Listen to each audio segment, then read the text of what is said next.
आज हम कहानी सुनाएंगे जोरू का गुलाम। एक बार की बात है, राजा अकबर व बीरबल दरबार में बैठे कुछ अहम मामलों पर चर्चा कर रहे थे।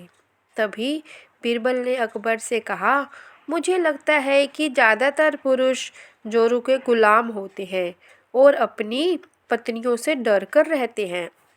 बीरबल की यह बात राजा को बिल्कुल भी पसंद नहीं आई। उन्होंने इस बात का विरोध किया। इस पर बीरबल भी अपनी बात मनवाने पर अड़ गए। उन्होंने राजा से कहा कि वे अपनी बात को सिद्ध कर सकते हैं, मगर इसके लिए राजा को प्रजा के बीच एक आदेश जारी करवाना होगा। वह आदेश यह था कि जिस पुरुष के अपनी पत्नी से डरने की बात सामने आएगी, उसे दरबार में एक मुर्गी जमा करानी होगी। राजा इस बात के लिए तैयार हो गए। अगले ही दिन प्रजा के बीच आदेश कराया गया कि अगर यह बात सिद्ध हो जाती है कि कोई पुरुष अपनी पत्नी से डरता है, तो उसे दरबार में आकर बीरबल के पास एक मुर्गी जमा करवानी होगी। फिर क्या था, देखते ही देखते बीरबल के पास ढेरों मुर्गियां इकट्ठी हो गई और सैकड़ों मुर्गियां महल के बगीचे में घूमने लगी।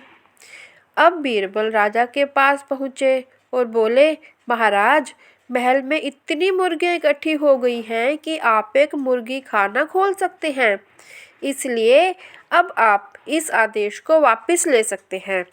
मगर महाराज ने इस बात को गंभीरता से नहीं लिया और महल में मुर्गियों की संख्या धीरे धीरे और भी ज़्यादा बढ़ने लगी। इतनी अधिक मुर्गियां महल में जमा हो जाने के बाद भी राजा अकबर बीरबल की बात से सहमत नहीं हुए, तो बीरबल ने अपनी बात सिद्ध करने के लिए एक नया उपाय निकाला। एक दिन बीरबल राजा के पास गए और बोले, महाराज, मैंने सुना है कि पड़ोस के राज्य में एक बहुत ही खूबसूरत राजकुमारी रहती है।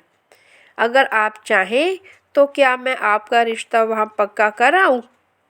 यह सुनते ही राजा चौंक उठे और बोले, बीरबल, तुम ये कैसी बातें कर रहे हो?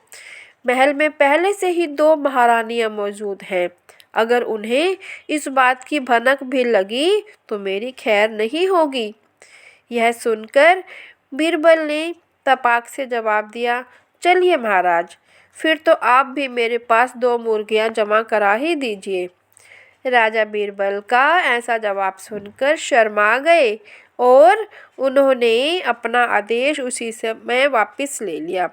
इस कहानी से हमें शिक्षा मिलती है कि बातों की चतुराई से हम किसी भी बात को मनवा सकते हैं। ज़रूरत है तो बस बीरबल की तरह चतुराई से अपना पक्ष रखने की। धन्यवाद।